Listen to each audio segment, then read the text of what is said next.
अब जो third question है वह एक वर्ड प्रॉब्लम है, शब्दों में कही गई एक प्रॉब्लम जिसे हमें सॉल्व करना है। वो क्या है? The present age of the Sally's mother is 3 times Sally's present age. After 5 years their age will add up to 70 years. Find their present age. Question number 3। तो क्या है इसके अंदर? लेट की हमने let Sally's as,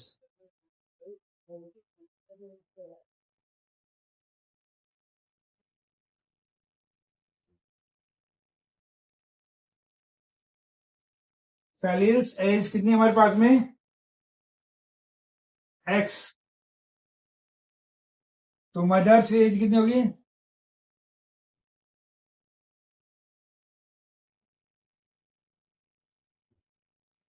mother's as 3 times, यानी कि 3x हो गई।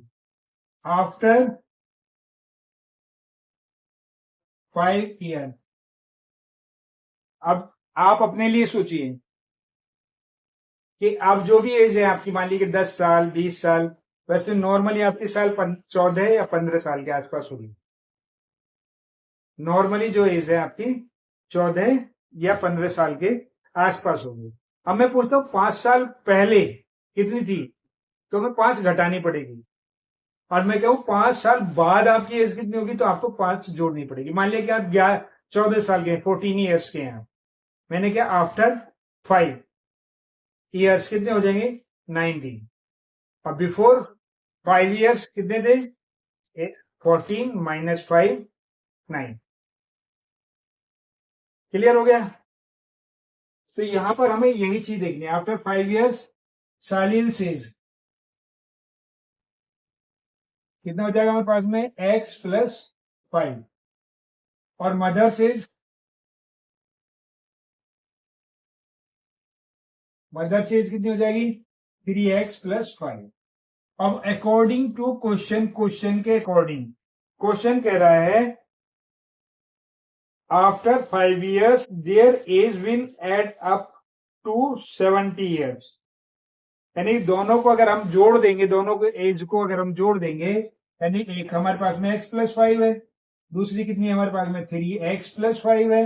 यदि हम इन दोनों को जोड़ देते हैं तो वो कितना हो जाता है? 70 years हो जाता है। अब कर लेते हैं, x + 5 + 3x + 5 = 70। ये कितना होगा? 4x + 10 = 70।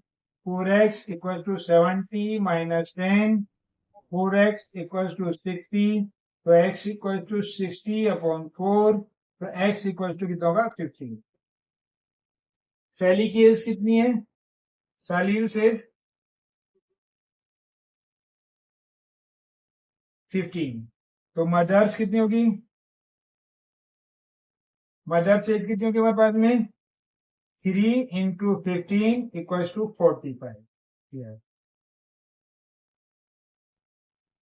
क्लियर हो गया? चलिए अब चलते हैं नेक्स्ट क्वेश्चन पे।